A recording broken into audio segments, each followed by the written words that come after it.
I'm feeling lonely. Oh, I wish I find a lover that could hold me. The Humble Business Tycoon. Kabanata 161. Pagkatapos ng unang tawag, kinuha ni Drake Jiang ang kanyang cellphone at nagdial para sa pangalawa at pangatlong tawag, at pagkatapos ay tinawagan niya ang mga kaibigan mula sa taxation at industry and commerce. Ang mga tawag na ito ay walang iba kundi upang payagan ang investigasyon na magpatuloy ng maayos, upang hindi mahadlangan at bumalik ng walang tagumpay. Hindi pa tapos dito, ang ikaapat na tawag ni Drake Jiang sa pulisya at inspeksyon ng disiplina, hayaan silang mag-coordinate at mag-ugnay, upang hindi makahanap ng anumang paraan ang Huafeng Group. Pagkatapos, ginawa niya ang ikalimang tawag. Sa pagkakataong ito, tinawagan ko ang manager ng Public Relations Department ng kumpanya at hiniling sa manager na ayusin para sa mga pangunahing news media na ilantad ang mga gawain ng Huafeng Group. Sa pagkakataong ito, lahat ng relasyon na maaaring gamitin ay ginamit, upang ganap na bumagsak ang Huafeng Group at hayaan si Richard Zhao na mahulog sa mundo ng negosyo ng lusaw. Karapat-dapat si Mr. Jiang na maging isang matandang ilog at lawa, at ang mga pamamaraan ay talagang mainit. Nang makita si Drake Jiang na tapos na ang tawag, hindi napigilan ni Kenneth Wu na magyabang. Sa katunayan, matagal ko nang gustong sirain si Richard Zhao, ngunit wala pa akong nakikitang anumang butas. Sagot ni Drake Jiang na may mapanglo ng ngiti at buong pagmamalaking sinabi, salamat sa iyo para hanapin ang mga butas sa Huafeng Group. Kung walang mangyayari, magkakaroon ng malaking krisis ang Huafeng Group, at kahit si Richard Zhao ay iimbestigahan, sagot ni Kenneth Wu na lumakas ang ngiti. Tara na, maliit na kapatid, pumunta tayo sa Huafeng Group para manood ng sine kasama ko. Pagkasabi nito ni Drake Jiang, nauna siyang naglakad palabas ng opisina. Sumunod sa kanya si Kenneth Wu. Dumating ang dalawa sa Huafeng Group at natuklasan na ang pinto ng kumpanya ay puno na ng mga prosecutor at tax staff. Bukod pa rito, maraming media reporter na nagpapakahirap na kumuha ng mga larawan at magulat, at nagtuturo rin ang mga dumadaan. Hindi nagtagal nakita ko na si Richard Zhao ay inilabas ng kumpanya ng dalawang naka-uniforming prosecutor, at maraming reporter ang nagtipon para sa mga panayam. Dahil nahadlangan ng mga opisyal ng pagpapatupad ng batas, dinala si Richard Zhao sa opisyal na sasakyan. Lumapit si Drake Jiang para batiin ang opisyal ng pagpapatupad ng batas, Director Huang, ano ang sitwasyon. Tinanong niya ito ng may kaalaman, siya ang nagmamanipula nito sa likod ng mga eksena, at gusto niyang itanong ang tanong na ito ng sinasadya para lamang ilihim ang mga tao. Nakatanggap ng mga ulat mula sa mga masa na nagtago ng mga buwis at nag-iwas ng mga buwis ang Huafeng Group. Dinala namin ang legal na tao ng kumpanya na si Richard Zhao para mag-imbestiga ayon sa batas, paliwanag ni Director Huang sa isang seryosong tono. Ganoon ba? Tumango si Richard Zhao, at sinubukang magtanong, maaari ba akong magsalita ng ilang salita kay Boss Zhao? Pasensya na, huwag mong sirain ang aming pagpapatupad ng batas, sagot ni Director Huang, ngunit commendat siya sa mga detenido. Agad na naunawaan ng dalawang staff, itinulak si Richard Zhao sa harap ni Drake Jiang, at ibinaling ang kanilang mga ulo sa isang tabi. Boss Zhao? Ayos ka lang ba? Nagpanggap si Drake Jiang na nag-aalala, ngunit may mapang-uyam ng ngiti sa sulok ng kanyang bibig. Siya at si Richard Zhao ay mga karibal, na naglalaban sa arena ng negosyo, ito ang unang pagkakataon na mayroon silang ganitong klaseng nakaka-relax na tono ng dialogo. Ginagawa mo ang lahat ng ito sa likod ng iyong likod, sagot ni Richard Zhao sa isang mahinang boses, na nagngingit-ngit ang kanyang mga ngipin, at ngayon ay parang kumakain ng mga tao. Naglagay si Drake Jiang ng isang inosenteng ekspresyon, Boss Zhao, huwag mong maliin ang isang mabuting tao. Paano mo nalaman? Ipinatong ni Richard Zhao ang kanyang ulo at umungal sa isang hindi naririnig na boses. Ang mga account ng kumpanya ay palaging lihim. Nakagawa na siya ng sapat na takdang aralin sa lugar na ito at walang posibilidad ng mga problema. Ngunit hindi niya pinangarap na makakahanap si Drake Jiang ng isang butas sa pagkakataong ito. Hanggang ngayon, hindi ko pa rin naiisip kung paano natuklasan ni Drake Jiang ang mga financial loophole ng kumpanya. Kailangan kong magpasalamat sa isang kaibigan, sagot ni Drake Jiang dito, na itinutulak si Kenneth Wu sa kanyang likuran, tinulungan ako ng kaibigang ito na magbigay ng mahalagang impormasyon. Kenneth Wu. Nagulat si Richard Zhao. Hindi niya pinangarap na si Kenneth Wu ang nakatuklas ng mga financial loophole ng kumpanya. Ngunit hindi pa rin niya ito maintindihan, at hindi niya mapigil ang magtanong sa isang mahinang boses, bata, paano mo nalaman? Boss Zhao? Dapat narinig mo na ang isang ngipin para sa isang ngipin, sagot ni Kenneth Wu na lumapit at sinabi sa isang mahinang boses, gumamit ka ng hacker para atakihin ang bagong system ng aming kumpanya, kung gayon gagamit ako ng hacker para atakihin ang financial system ng iyong kumpanya. Puno ng talento ang aming kumpanya. Walang kahirapan sa pagbubukas ng backdoor gamit ang teknolohiya. Talagang masama ang batang ito, sagot ni Richard Zhao na nanginginig ang kanyang bibig, na nasira ang kanyang lumang mukha.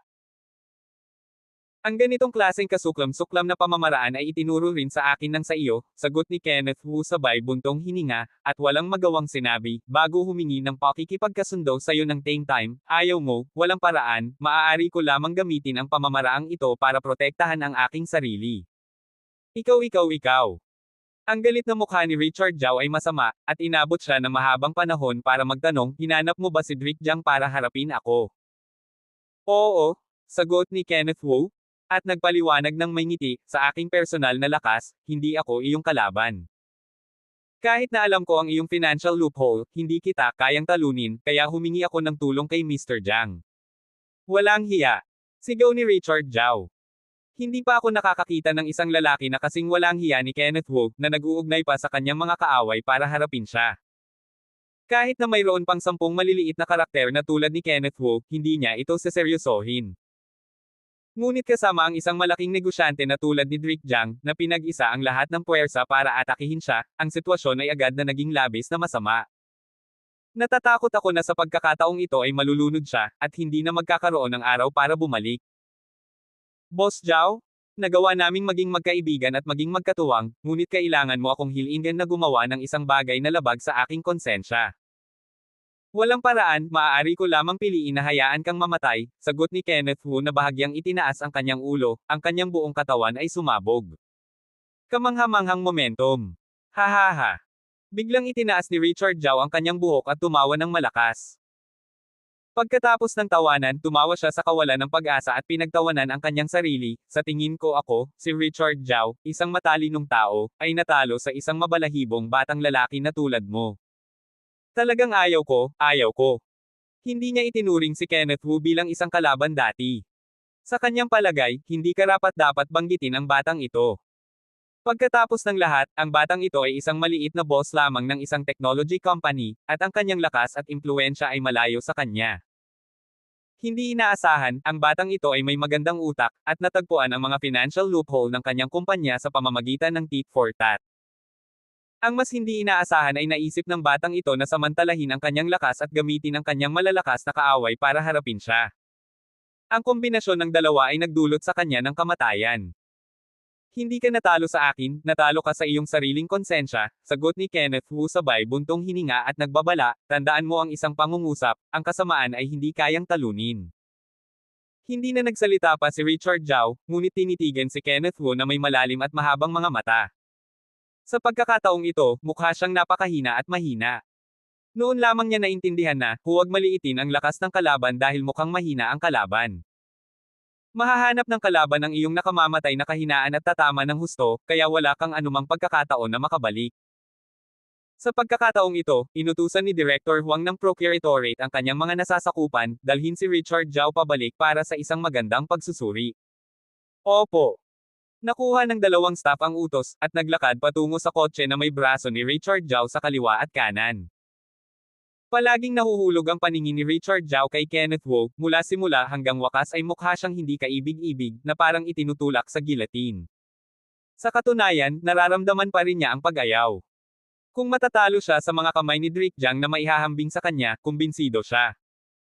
Ngunit natalo siya sa mga kamay ng isang maliit na batang lalaki, na nagpapidama sa kanya na talagang hindi katanggap-tanggap. Kabanata 162. Pagkatapos dalhin si Richard Zhao, unti-unting tumahimik ang eksena. Nakatayo si Rick Jiang sa harap ng gusali ng Huapeng, at ayaw umalis. Pagkatapos ng mahabang panahon, ibinoling niya ang kanyang ulo para tingnan si Kenneth Wu, at nagtanong ng may ngiti, ano ang mangyayari sa matandang lalaki na may apelyidong Zhao. Sa aking palagay, si Richard Zhao ay hindi lamang pagtatago ng buwis, at may iba pang mga kasalanan, dagdag pa ang pagsupil sa iyong iba't ibang puwersa, maaaring mahirapan si Richard Zhao na makatakas sa krimen. Hindi ko inaasahan na napakabata mo at ang problema ay napakalalim, sagot ni Drake Jiang na tumango bilang pag-aproba, na may kumpiyansa sa sarili, maaaring makulong ang matandang lalaki sa pagkakataong ito. Depende sa kung ano ang gagawin mo sa susunod. Sige, sumakay ka muna sa kotse. Tumalikod si Drake Jiang at sumakay sa BMW. Pagkasakay sa kotse, ibinoling niya ang kanyang ulo at nagtanong kay Kenneth Wu, ano sa tingin mo ang gagawin ko sa susunod? Sa aking palagay, tiyak na susupilan ni Mr. Jiang ang mga puwersa ni Richard Zhao sa buong lakas niya at pipigilan si Richard Zhao na bumalik mula sa lahat ng aspeto, sagot ni Kenneth Wu na nakatingin sa malayo na may ngiti sa kanyang mukha. Hindi masama, sagot ni Richard Zhao na tumango ng may pagpapahalaga. Mas nagugustuhan niya ngayon ang binatang nasa kanyang harapan. Pagkatapos ay kinuha niya ang kanyang mobile phone at nagdial ng tawag, at sinabi sa mobile phone, pigilan ang Huaping Group sa lahat ng mga gastos at ilagay sila sa isang malaking krisis, na hindi kayang alagaan si Richard Zhao. Pagkatapos gawin ang tawag na ito, hindi niya mapigil ang sabihin kay Kenneth Wu, naniniwala ako na hindi magtatagal bago lumabas sa mga kalsada ang balita tungkol sa pagkabilanggo ni Richard Zhao. Sa pagkakaalam ko, bukod pa sa kapangyarihan ng kumpanya, si Richard Zhao ay mayroon ding maraming kapangyarihan sa kanyang pamilya.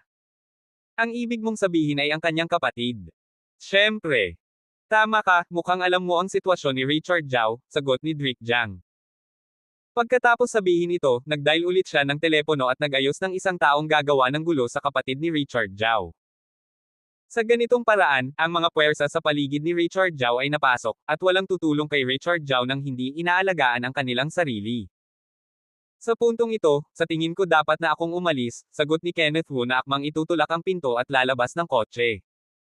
Sa huli, hinawakan ni Drake Jiang ang kanyang braso at sinabi, napakasaya na makipagtulungan sa iyo. Mas mabuting kumain ng sama-sama at ibahagi ang tagumpay ng paggawa. Sige, sagot ni Kenneth Wu. Hindi masama para sa kanya na makilala si Drake Jiang, isang higanti sa mundo ng negosyo, at nakakatulong ito para palawakin ang kanyang mga contact. May maliit na restaurant sa tapat dito. Masarap ang lasa. Pumunta tayo roon para kumain, sagot ni Drake Jiang sabay baba ng kotse at naglakad sa kabilang kalye. Sumunod sa kanya si Kenneth Wu. Umakyat ang dalawa sa hagdan patungo sa ikalawang palapag, pumasok sa isang natatanging snack restaurant, at umupo sa tabi ng bintana. Lahat sila ay mga specialty snack ng lusaw. Nag-order ng ilang pagkain ang ilang tao at nag-order ng 2 bote ng fruit wine. Hindi ko inaasahan na ang mga malalaking boss na tulad ni Mr. Jiang ay pupunta sa ganitong klaseng maliit na lugar para kumain, sagot ni Kenneth Wu na nagbuhos ng 2 baso ng fruit wine at itinulak ang isa sa kanila. Gusto ko ang espesyal na snack na ito, tere na, cheers. Itinaas ni Drake Jiang ang kanyang baso na may magandang ngiti, ipagdiwang natin ang ating pagtutulungan na napaka-perpekto. Cheers! Itinaas ni Kenneth Wu ang kanyang baso at hinawakan ito. Inabot lamang ng mahigit 1 oras para maging napakalapit ang dalawa mula sa simula ng kanilang mga espada. Binata, hinahangaan kita. Talagang iba ka, sagot ni Drake Jiang. Sa simula, hinamak niya si Kenneth Wu mula sa ilalim ng kanyang puso. Nag-iisip siya tulad ni Richard Zhao. Nararamdaman niya na si Kenneth Wu ay isang maliit na boss lamang ng isang technology company, at ang kanyang katayuan ay malayo sa kanya. Ngunit pagkatapos makipag-ugnayan, napagtanto ko na ang binata sa kanyang harapan ay iba sa iba, mayroon siyang pambihirang pagpaparaya at ugali, at napakatalino ng kanyang utak, at mabilis ang kanyang reaksyon. Nanalo sa award si Mr. Jiang, sagot ni Kenneth Wu. Tila nalulugod si Kenneth Wu na makakuha ng ganoong klaseng pagsusuri. Masasabi na kung wala ka, hindi ko sana natalo si Richard Zhao, sagot ni Drake Jiang sabay taas ulit ng kanyang baso, tere na, iginagalang kita sa basong ito. Salamat Mr. Jiang. Pagkatapos magpasalamat ni Kenneth Wu, ininom niya ang fruit wine sa kanyang baso. Ito ang unang pagkakataon na uminom siya ng fruit wine. Wala itong lakas ng white wine at ang kadalisayan ng inumin. Sa kabaligtaran, ito ay medyo walang katuturan. Snap! Ibinaba ni Drake Jiang ang baso ng alak at sinubukang magtanong, ngayon ay sira na si Richard Zhao. Kung papalitan kita, ano ang gagawin mo sa susunod? Ang Huafeng Group ay isang malaking piraso ng taba. Kung ako ito, tiyak na maghahanap ako ng paraan para kainin ito, sagot ni Kenneth Wu na may ngiti nang hindi itinatago ang kanyang ambisyon. Ang Huafeng Group ay isang higanti, at ang isang payat na kamelyo ay mas malaki kaysa sa isang kabayo. Gaano kadaling kainin ito? Ang malaking taba na karne tulad ng Huafeng, kung kakainin mo itong mag-isa, tiyak na mabubuhay ito. Maaari kang maghanap ng paraan para hatiin ito sa mga piraso at gupitin ito sa maliliit na piraso. May punto. Kailangan kong hikayatin si Mr. Jiang, tulad ng ganitong klaseng taba, kailangan mo lamang kainin ang pinakamatabang piraso, huwag kang maging sakam. Magandang punto, sagot ni Drick Jiang sabay tapik sa kanyang hita at masayang sinabi, sa iyong pag-iisip at karunungan, magiging isang mahusay na sandata ito sa hinaharap. Salamat. Bahagyang ngumiti si Kenneth Wu. Mukhang ganap na napanalunan ng pagtutulungang ito ang pagpabor at pagtitiwala ni Drick Jiang. Kumain at nagkwentuhan ang dalawa. Tumagal ang pagkain ng ilang oras. Hanggang alas 5 ng hapon, nagmadaling umalis si Drick Jiang pagkatapos sagutin ang telepono, na iniwan si Kenneth Wu sa telepono bago umalis. Naupo si Kenneth Wu ng mag-isa sa ikalawang palapag ng restaurant, na isinandal ang kanyang katawan sa upuan, at nakatitig sa tapat ng gusali ng Huapeng sa isang pagtataka. Hindi inaasahan, ang ganitong klaseng higanteng kumpanya ay babagsak at mamamatay, at ito ay magiging kasaysayan pagkatapos. Hindi si Kenneth Wu o si Drick Jiang ang sumire sa Huapeng, ngunit si Zhao Changpeng mismo. Lahat ng ito ay kanyang sariling pagkawasak. Gaya ng kasabihan, ang pagpapakasakit ay hindi maaaring mabuhay. Nang umalis si Kenneth Wu sa restaurant, natuklasan niya na iniuulat ng mga pahayagan at media ang pinakabagong balita tungkol kay Richard Zhao. Nalaman mula sa balita sa pahayagan na pinaghihinalaan ang Huapeng Group ng pagtatago ng buwis, paglustay ng mga pondo ng publiko, at panunuhol, at iba pa. At ang legal na tao na si Richard Zhao ay inilipat sa Departamento ng Hudikatura para sa karagdagang imbestigasyon at pangangalap ng ebidensya. Ang ganitong klaseng malaking kumpanya ay masasabing nakakaapekto sa buong katawan. Mabilis na bumaba ang presyo ng stock ng kumpanya, na nagpapasingaw ng daan-daang milyon sa isang araw. Mula sa punong tanggapan nito hanggang sa mga pangunahing kumpanya, naranasan ng Huapeng Group ang mga financial, business at public relations crisis. Masama na ito, kasama ang pagmamanipula ni Drick Jiang sa likod ng mga eksena, ang buong Huapeng Group ay paralisado. Hindi nakakagulat, babagsak ang Huapeng Group. Habang nakatitig siya sa pahayagan sa isang kawalan ng ulirat, nakatanggap siya ng tawag mula kay Murray Lee at nasa sabik na nagkwento tungkol sa Huapeng Group at Richard Zhao. Nang malaman niya na si Kenneth Wu ang namamahala sa lahat ng ito, hinangaan lamang ni Murray Lee si Kenneth Wu.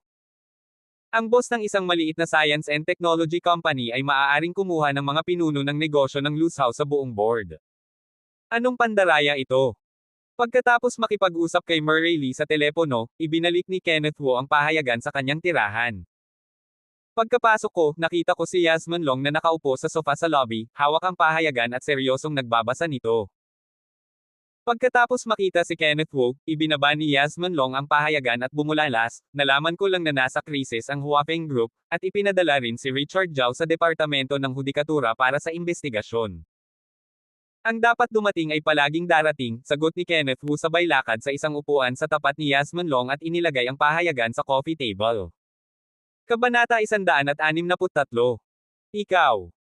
Bahagyang itinaas ni Yasmin Long ang kanyang kilay at sinabi ng hindi makapaniwala, pinamamahalaan ng batang master ang lahat ng ito sa likod ng mga eksena. Tama. Tumanggo si Kenneth Wu. Bagamat si Drick Jiang ang pangunahing figure sa pagbagsak ng Huapeng Group, hindi sana ito nangyari kung wala siya. Talagang nagulat ako sa resultang ito. May nakakatuwang ngiti sa mukha ni Yasmin Long, at agad na bumalik sa kawalang interes, at sinabi ng may emosyon, hindi ko inaasahan, talagang dinurog ng batang master si Richard Zhao at Huapeng Group sa kanyang sariling lakas at nakumpleto ang isang ahas ang gawa ng pagkain ng mga elepante. Akala ko imposible para sa batang master na durugin ang Huapeng Group. Dahil ang labanan sa pagitan ng dalawa ay katumbas ng isang itlog na tumama sa bato. Nag-alala pa nga siya na ang masamang labanan sa pagitan ng dalawang partido ay magdadala ng panganib sa batang master. Ngunit nagulat siya sa resulta. Talagang naayos ng batang master ang Huapeng Group sa kanyang sariling lakas at inilagay si Richard Zhao sa isang krisis. Talagang napakalakas ng batang master sa pagsira kay Richard Zhao sa loob ng napakaikling panahon. Pinatunayan ng mga katotohanan na kahit na hindi ako umaasa sa lakas ng pamilya, maaari pa rin akong maghanap ng paraan para patayin ang kalaban, sagot ni Kenneth Wu na medyo nagmamayabang. Master, nagtataka ako, paano mo nagawa ito? Ginamit ko lamang ang aking lakas at ang kapangyarihan ni Drick Jiang para sirain si Richard Zhao, sagot ni Kenneth Wu ng maikli. Okay lang. Siyempre. Talaga ang master. Kakaiba ang ekspresyon ni Yasmin Long, hindi niya alam kung paano ilarawan ang kanyang master sa loob ng ilang sandali. Talagang matalino ang kanyang batang master, at maiisip niya ang ganoong paraan para makuha ang pinakamahusay sa parehong mundo, na hindi makakasama sa kanyang sariling mga interes, ngunit madaling masisira ang kalaban. Kailangan kong aminin na mahusay ang batang master. Gaano man kalakas ang kalaban, mayroon silang mga kahinaan. Ang paghahanap ng nakamamatay na kahinaan ng kalaban para atakihin ay maaaring makakuha ng 2 beses na resulta sa kalahati ng pagsisikap, sagot ni Kenneth Wu na parang bumubulong sa kanyang sarili. Sige, sasabihin ko ang balita sa matanda ngayon, sagot ni Yasmin Long sabay tayo at bumalik sa kanyang silid. Gusto ni Kenneth Wu na makinig sa pag-uusap sa pagitan ni Secretary Long at Lolo sa nakaraan, ngunit mas mabuting isipin ito. Sa pagkakataong ito, umasa siya sa kanyang sariling lakas para lutisin si Richard Zhao at Huapeng Group, ipagpalagay na dapat na natutuwa si Lolo. Naupo sa sala na nagmumuni-muni sandali, tumayo at pumunta sa banyo para maligo. Pagkatapos maligo, pumunta siya sa pag-aaral para magbasa at mag-aral. Aktibo ako sa pagbabasa kamakailan, ngunit medyo nasayang ang pagsasanay sa martial arts, at tinawagan si Logan para magsanay ng martial arts sa alas 5 ng susunod na araw. Pagkatapos maabandona sa loob ng 1 linggo, malinaw na bumababa ito. Mukhang ang pagsasanay ng Qigong ay kailangang magpatuloy sa paglipas ng panahon at hindi maaaring iwanan sa loob ng 1 araw. Hindi siya pumunta sa banyo hanggang alas 8 sa ehersisyo. Pagkasuot ko ng aking mga damit, nakatanggap ako ng tawag mula kay Catherine Huang. Sister Kath, may gusto ka bang gawin sa akin? Tanong ni Kenneth Wu sa telepono nang kumonekta siya. Sa tuwing nakakatanggap ako ng tawag sa telepono mula kay Sister Kath, ang unang bagay na pumapasok sa isip ko ay kumain. Sa tuwing hihilingin sa kanya ng babae na kumain. Nag-order ako ng damit para sayo. Halika at subukan mo, sagot ni Catherine Huang sa kabilang dulo ng telepono, na mainit at mabait, na parang isang malaking kapatid na babae sa tabi. Anong damit? Hindi ko ba sinabi sa'yo dati, hayaan kang magsuot ng damit kapag pumunta ka sa bahay ko? Biglang naalala ni Kenneth Wu. Ipinangako niya kay Sister Kath dati na sasamahan siya sa bahay ni Huang kapag may oras siya. Naging abala ako sa mga nakaraang araw kaya nakalimutan ko ito. Ang hindi nasisiyahang boses ni Catherine Huang ay nanggaling sa telepono, masamang bata, sinabi mo dati na sasamahan mo ako sa bahay ni Huang. Hindi mo makakalimutan ito, tama ba? Oy, nakalimutan ko talaga, sagot ni Kenneth Wu nang ngumiti ng awkward. Alam kong pumipili ng mga babae sa buong araw, at huwag isa puso ang negosyo ng aking kapatid, sagot ni Catherine Huang, na may medyo matigas na utos, wala akong pakialam, kailangan mo akong samahan pabalik sa bahay ni Huang ngayon. Sige, sasamahan kita. Halos pareho na, halika at subukan ang damit kung saan ako nakatira. Sige, pumunta ako riyan ngayon, sagot ni Kenneth Wu sabay baba ng telepono at hiniling sa mayaman at kagalang-galang na tiyuhin na ihatid siya sa Wafu Tiancheng. Alam na nakatira si Sister Kath sa room 2 sa ika-10 palapag, sumakay siya sa elevator diretso sa ika-10 palapag. Nang dumating ako sa pinto ng room no. 2 at natuklasan na hindi nakalock ang pinto, tiyak na sinadya ni Sister Kath na iwanan ang pinto para sa kanya. Tinatimad na kumatok sa pinto, itinulak niya ang pinto at pumasok. Ito ang unang pagkakataon na nakapunta ako sa tirahan ni Sister Kath, at nang pumasok ako, naamoy ko ang matapang na halimuyak na hinaluan ng halimuyak ng unang anak, na nagpabighani sa mga tao. Maayos na nakaayos ang mga silid at walang bahid donges. Sa unang tingin, nilinis lamang ang mga ito ng espesyal. Sa pagkakataong ito, nakasuot si Catherine Huang ng mas atmospheric na mahabang nightdress at gumagawa ng kape sa kusina. Halika, umupo ka, sagot ni Catherine Huang na lumabas ng kusina na may 2 tasa ng ginawang kape, at iniabot ang isa sa kanila kay Kenneth Wu, "Tere na, sipsipin mo ang kape." Sige, talagang mabango, sagot ni Kenneth Wu sabay puri pagkatapos sumipsip ng kape. Sa katunayan, wala siyang interes sa kape, at ang kanyang nakaugaliang papuri ay para lamang mapasaya si Sister Kath. Kung gayon sasabihin mo na ito ay ang amoy ng kape o ang amoy ng kapatid na babae. Sadyang pinilipit ni Catherine Huang ang kanyang katawan, tukso na parang isang ahas sa tubig. Ang pagsusuot ng pijama ay likas na sexy, kasama ang seductive na posture na ito ay halos madyugo. Mabango ang kape, mas mabango si Sister Kath, sagot ni Kenneth Wu, ngunit ito rin ang kanyang tunay na salita. Hindi niya naramdaman ng malalim ang amoy ng kape, ngunit ang amoy ng katawan ni Sister Kath ay nakakalito. Kaakit-akit, malandi, at mahal si Sister Cat, na nagpapakita ng alindog ng isang maliit na babae sa kabuuan. Natuto ng maging madulas ang batang ito, sagot ni Catherine Huang sabay tanggal ng kanyang seductive na mukha, at nagsimulang tikman ang kape. Hindi ako nagsinungaling, mabango si Sister Cat, mas mabango kaysa sa braised pork. Off!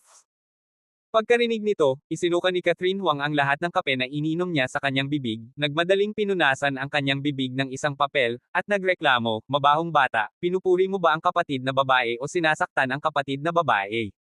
Siyempre pinupuri kita. Sinabi mo na ang kapatid na babae ay kasing taba ng braised pork. Hindi, si Sister Cat ay mataba ngunit hindi madulas. Mataba ang kapatid na babae. Hindi mataba, ang ibig kong sabihin ay ikaw ay mataba ngunit hindi mataba, at gagawin mong sakam ang populasyon kapag tiningnan mo ito, sagot ni Kenneth Wu na may ngiti. Halos pareho na. Bahagyang iginulong ni Catherine Huang ang kanyang mga mata, at agad na inalis ang kanyang ngiti, at sinabi na may seryosong mukha, may inutusan akong damit para sayo. Pumasok ka at subukan mo. Pagkatapos sabihin ito, nauna siyang naglakad patungo sa silid tulugan. Sa eksaktong salita, ito ang kanyang fitting room, na nagtatago ng lahat ng uri ng damit, na nakasisilaw. Pagkapasok sa silid, ibinaling ni Kenneth Wu ang kanyang tingin sa isang hanay ng sexy na maliliit na damit, na talagang maliliit na lubad. Hindi niya mapigil ang magduda sa lihim, kung paano magsuot ng ganoong kahusay, hindi ba hindi komportable na isuot ito sa kanyang katawan. Ano ang tinitignan mo? Namula si Catherine Huang, at nagmadaling tumayo ng patagilid sa harap ng maliit na damit, na medyo nahihiya. Hindi alintana ang kanyang pagiging pabaya at suwail sa harap ni Kenneth Wu, sa katunayan ay hindi siya ganoon kabukas. Hindi bababa sa pagtitig ng mga lalaki sa pribadong pananamit ay magpapahiya sa kanya at maging pakiramdam na namumula at tumitibok ang puso. Hindi ko lang inaasahan na gustong isuot ito ni Sister Cat, sagot ni Kenneth Wu sabay kamot sa kanyang ulo, para lamang mapagtanto na masyadong nakatuon ang kanyang mga mata. Dahil hindi ko pa nakikita ito dati, ito ay likas na pagkamausisa lamang. Hindi ko gusto ito, hindi komportable na isuot ito minsan, sagot ni Catherine Huang pagkatapos sabihin ito, itinago niya ang maliit na suit. Bumibili ka pa rin kung hindi mo gusto. Kabanata 164. Hindi ko binili, bigay lang ng kaibigan. Kinakabahan din si Catherine Huang sa pag-uusap na ito sa mga lalaki. Bigay ng boyfriend? Sagot ni Kenneth Wu. Tiyak na boyfriend lang ang magbibigay ng ganitong pribadong bagay, at tiyak na hindi magbibigay ang mga ordinaryong kaibigan. Ano ang iniisip mo? Mariing iginulong ni Catherine Huang ang kanyang mga mata, at mabilis na nagpaliwanag, ito ay bigay ng isang babaeng kaibigan sa aking kaarawan. Isinuot ko lang ito ng isang beses at pinanatiling nakasabit dito. Babaeng kaibigan ang nagbigay nito. Tama. Medyo perverted ang babaeng kaibigan mo. Sige, huwag na nating pag-usapan ito. Para lutisin ang pagkabahala, nagkusa si Catherine Huang na baguhin ang paksa, ito ay isang custom-made na damit para sayo, subukan mo. Pagkatapos sabihin ito, kinuha niya ang damit mula sa hanger. Sige, susubukan ko, sagot ni Kenneth Wu na hindi nag-iisip ng malalim, at hinubad ang kanyang suit ng maayos. Bahagyang kumislap ang mga mata ni Catherine Huang, na nakatitig kay Kenneth Wu sa kanyang malalakas at matitigas na kalamnan sa pagkamangha. Hindi niya inaasahan na ang batang ito ay mukhang payat at napakalakas. Hindi lang niya alam na talagang payat at mahina si Kenneth Wu noon, at naging napakalakas at dominanti pagkatapos ng kamakailang malakas na pagpapagaan. Ahem. Medyo nahihiya si Kenneth Wu sa pagtitig ni Sister Cat, at nagmadaling tinakpan ang kanyang katawan gamit ang kanyang mga kamay. Sister Cat, maaari mo bang iwasan ito? Nagulat lamang si Catherine Huang sa figure ni Kenneth Wu, ngunit nang sabihin niya ito, namula siya sa pagkabahala. Ngunit hindi siya umiwas, na sadyang nagpapanggap na walang pakialam, hindi ko pa nakikita ito dati, kaya mangyaring baguhin ang kasalukuyan. Natuklasan din ni Kenneth Wu na masyadong kuripot ang kanyang mga aksyon, at natatakot sa kanya si Sister Cat. Ano ang kinatatakutan niya? Kinuha niya ang damit at isinuot ito sa kanyang katawan ng buong puso. Guwapo. Maingat na tiningnan ni Catherine Huang si Kenneth Wu mula ulo hanggang paa, at hindi mapigil ang magyabang, sinasabi na ang mga tao ay umaasa sa mga damit, make-up, kabayo at saddle. Totoo ito. Si Kenneth Wu, na nagsuot ng damit, ay mukhang gwapo, at ang kanyang ugali ay 100 beses na mas perpekto kaysa sa nakaraang bastardo. Sister Cat, Maaari ka bang maging mas reserba, para kang hindi nakakita ng lalaki sa loob ng 800 taon, sagot ni Kenneth Wu na hindi mapigil ang manguyam. Ngayon ay nagiging mas pamilyar ako kay Sister Cat, at hindi nakakasakit ang gumawa ng kaunting biro. Sinabi ng kapatid ko na gwapo ang mga damit. Tiningnan ng kapatid ko ang mga damit ngunit hindi ka tiningnan, sagot ni Catherine Huang ng buong puso para lutisin ang pagkabahala sa pagkakataong ito. Salamat Sister Cat sa pagtulong sa akin na mag-order ng ganoong klaseng perpektong damit. Terena, isuot mo na ang iyong pantalon. Sige. Akmang papalitan ni Kenneth Wu ang kanyang pantalon, at biglang may naisip, magiliw niyang ipinaalala, Sister Cat, gusto mo bang iwasan ito? Ano mang iwasan, magpalit ka agad. Talagang hindi umiiwas. Tama. Kung gayon maaari na akong magpalit, sagot ni Kenneth Wu na walang pakialam, isa siyang lalaki, at hindi naman siya magdurusa. Habang papalitan niya ang kanyang pantalon, namula si Catherine Huang, sige, lalabas muna ako, maaari mo itong palitan ng dahan-dahan. Pagkatapos sabihin ito, mabilis siyang tumakas sa maliit na silid. Sinabi niya na hindi mahalaga, ngunit nakaramdam pa rin siya ng pagkabahala sa kanyang puso, ayaw niyang makita ang maruming bagay na nagpapatibok sa puso. Hoy! Ngumiti ng mapait si Kenneth Wu at umiling, isinara ang pinto, at pagkatapos ay pinalitan ang kanyang pantalon ng walang anumang pagmamadali. Talagang maganda ang suit na ito ay parang tailor-made para sa kanya, walang kapintasan. Bagamat napakaganda ng kasya ng damit na ito, hindi ako naglakas loob na magkaroon ng mababang presyo. Ang pagkakigawa ay hindi bababa sa 100,000 yuan. Pagkatapos palitan ang kanyang damit, lumabas siya ng silid at natuklasan na pinalitan din ni Sister Cat ang kanyang mga damit. Nakasuot siya ngayon ng isang itim na slim dress, na medyo simple. Terena, samahan mo akong bumalik sa bahay ni Huang, sagot ni Catherine Huang sabay hila sa kanyang mga tainga at buhok, at naunang naglakad palabas. Mabilis na sumunod si Kenneth Wu, at sinubukang magtanong, dapat ba akong bumili ng ilang regalo para sa iyong pamilya? Hindi na kailangan. Hindi angkop na walang laman ang mga kamay na tulad nito. Walang hindi naaangkop, Terena, sagot ni Catherine Huang sa isang hindi nakatoong tono, at naglakad papunta sa elevator na may mahabang binti. Nagulat si Kenneth Wu sa loob ng ilang sandali, at mabilis na sumunod. Sa totoo lang, palagi kong nararamdaman na ang relasyon ni Sister Cat sa kanyang pamilya ay hindi masyadong malapit, at tila may agwat sa pagitan nila. Sinubukan kong magtanong ng ilang beses, ngunit sa wakas ay sumuko.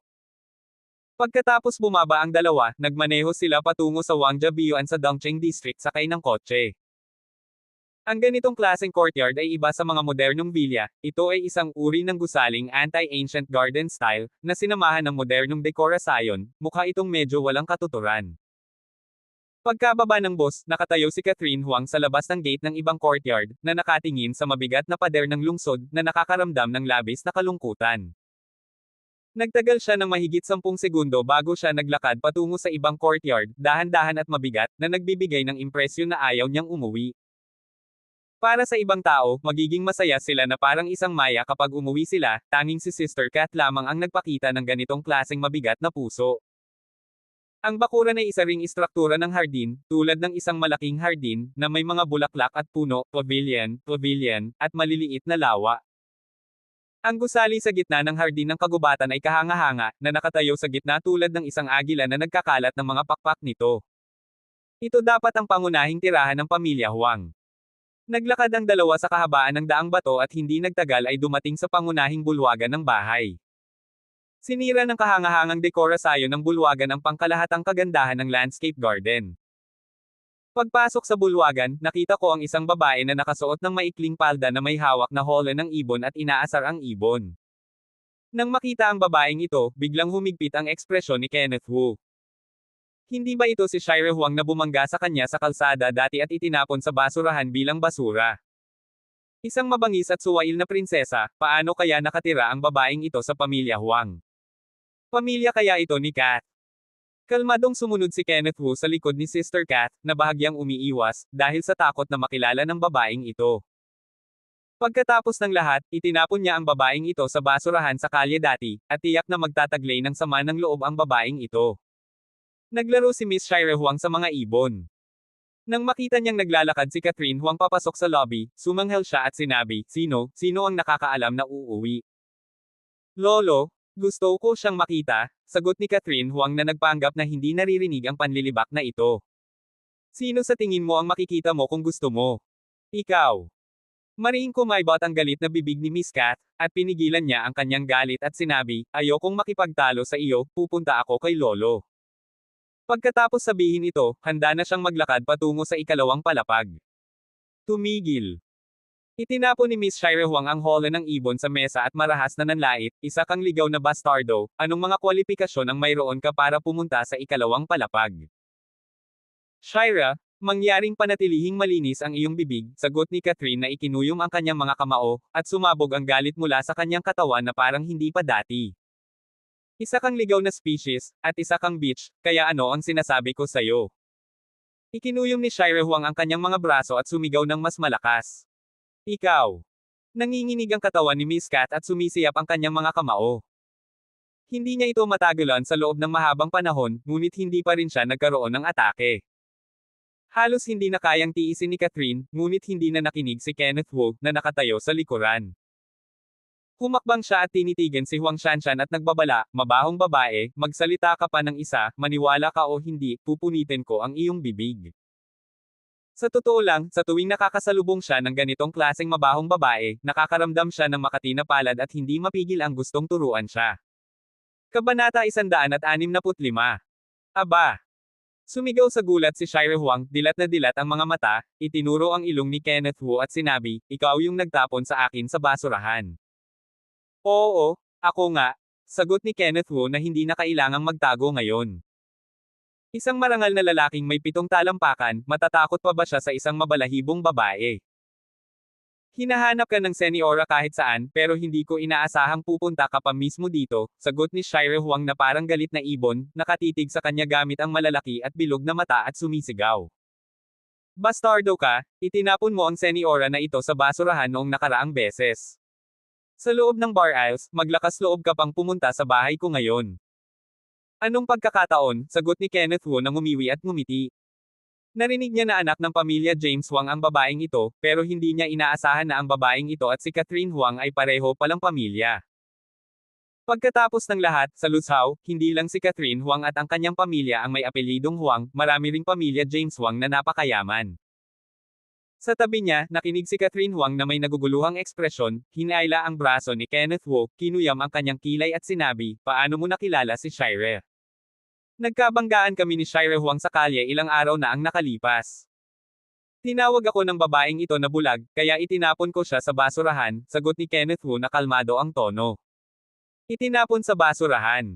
Medyo kakaiba ang ekspresyon ni Catherine Huang. Hindi niya inaasahan na ganoon kalakas umatake si Kenneth Wu at itinapon si Shire diretso sa basurahan. Kaya naman pala galit na galit si Shire Huang. Sino ba yung babaeng yon? Hindi napigilan ni Kenneth Wu na magtanong. Pinsan ko siya. Paano nagkaroon ng kapatid na babae na tinatawag ang kanyang kapatid na babae na ligaw na bastardo, sagot ni Kenneth Wu na kinuyam ang kanyang kamao, at gusto na niyang sampilin ang babaeng ito. Oh! Hindi napigilan ni Catherine Huang na bumantong hininga, napakarami niyang dinadala sa puso niya at hindi niya alam kung saan magsisimula.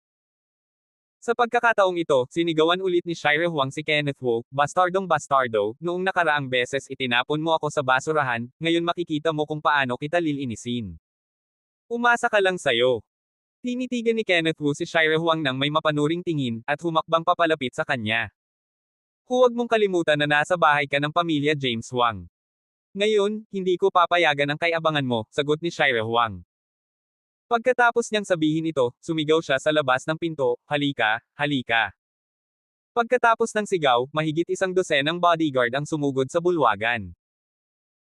Si Shire Huang na nakapamaywang, parang tigreng babae, inutusan ang kanyang bodyguard, magtulungan kayo, turuan niyo ang batang ito para sa akin, at bugbugin niyo hanggang mamatay. Opo. Mahigit 100 bodyguard ang sumunod sa utos at sumugod patungo kay Kenneth Wu. Tigil. Sa kritikal na sandali, tumayo si Catherine Huang sa harap ng mga bodyguard at huminto at sinabi, habang nandito ako, tignan ko kung sino sa inyo ang maglalakas loob na galawin siya. Catherine Huang, walang bahagi sa inyo ang pamilya James Huang para magsalita, kaya umalis ka na, sagot ni Shire Huang na nakatitig kay Catherine Huang nang walang pasensya, na sumisigaw ng galit. Shire! Kumalma si Catherine Huang at mahinang sinabi, kaibigan ko si Kenneth Wu. Para sa akin, huwag niyo siyang saktan. Boyfriend mo ba siya? Tama. Para protektahan si Kenneth Wu, kinailangan ni Catherine Huang na tumango at umamin. Talagang may diferensya ang mga mata mo. Paano ka nagkagusto sa basurang gaya niya? Nakakahiya sa pamilya James Huang, sagot ni Shire Huang na walang awang hinamak. Hindi niya itinuturing si Catherine Huang bilang kanyang kapatid, at palagi siyang nagsasalita ng ganito nang walang awa. Shira, sa totoo lang, mabait naman si Kenneth Wu. Hindi mabait.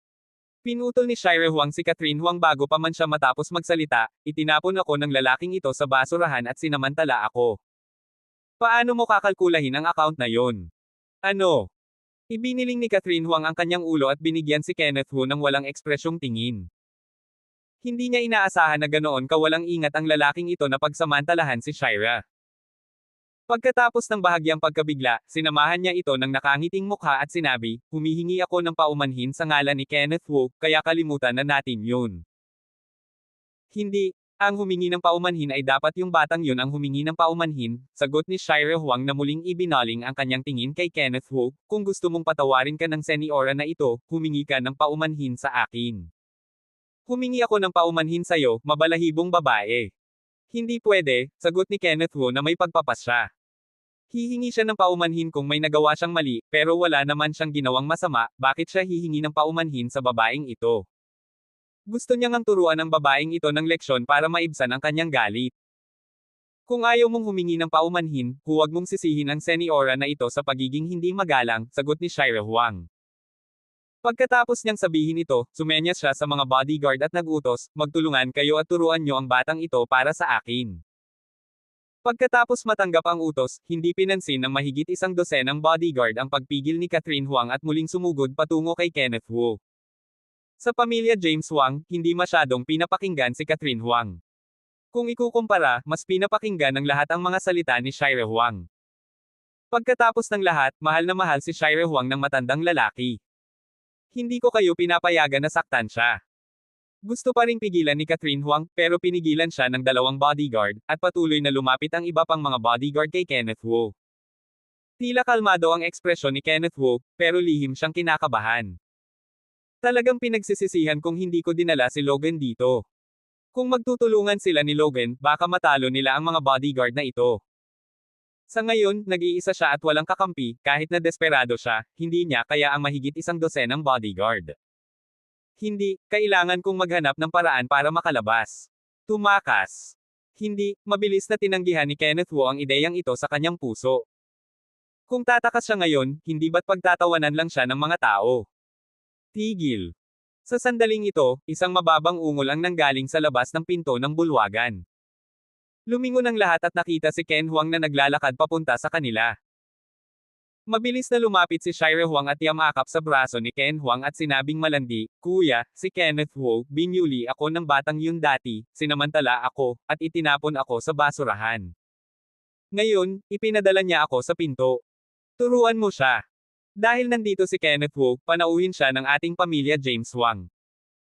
Walang sino man ang pwedeng galawin siya, sagot ni Ken Huang na agad na nagbitiw ng kanyang malupit na mga salita, sino mang maglakas loob na galawin siya ay kaaway ko. Pagkalabas ng mga salitang ito, tumigil ang mahigit 100 bodyguard at hindi naglakas loob na gumalaw. Sa mga nakababatang master at young ladies, si Ken Huang ang may pinakamalakas na kakayahan at mahal ng matandang lalaki. Hindi na kailangang sabihin, mayroon siyang karapatang magsalita sa pamilya James Huang. Pagkalabas ng mga salitang ito, natigilan si Catherine Huang. Naalala niya na nagkaroon ng sama ng loob ang dalawa dati. Nang magkita sila sa auction noong nakaraang pagkakataon, mukhang mamamatay na si Ken Huang kay Kenneth Wu. Bigla, nagbago ng husto ang ugali ni Ken Huang na ipinagtanggol niya si Kenneth Wu sa publiko at pinigilan ang kanyang mga bodyguard na atakihin si Kenneth Wu. Ito. Anong nangyayari? Nagulat din si Shira Huang na may naguguluhang ekspresyon sa kanyang mukha, Kuya, kapatid mo ako. Binubuli ako ng batang yon. Imbes na kampihan ako, sinusuportahan mo pa yung bata. Anong problema sa'yo? Shira, hindi natin kayang kalabanan ang batang yon. Kung sasaktan mo siya ngayon, magdudulot ka ng malaking problema sa pamilya James Huang, sagot ni Ken Huang na ibinaba ang kanyang boses para hikayatin siya. Noong nakaraang beses na nakipaglaban siya kay Kenneth Wu, halos isinara niya ang kanyang kumpanya at halos inilagay ang buong pamilya James Huang sa krisis. Makikita kung gaano kalakas si Kenneth Wu, hindi bababa sa hindi naglakas loob ang pamilya James Wang na magkasala. Kung muling galitin si Kenneth Wu, natatakot ako na masisira ang pamilya James Wang. Higit pa rito, pinakawalan siya ni Kenneth Wu noong nakaraang pagkakataon, na nag-iwan sa kanya ng paraan para sa kumpanya. Anong hindi nyo kayang gawin sa mabalahibong batang yon? Walang pakialam si Shire Huang, na nararamdaman na ang batang nasa kanyang harapan ay ordinaryong bagay lamang. Abangan ang mga susunod pang kabanata ng The Humble Business Tycoon. For more updates, please subscribe to my YouTube channel. And don't forget to like and share. Thanks for your support.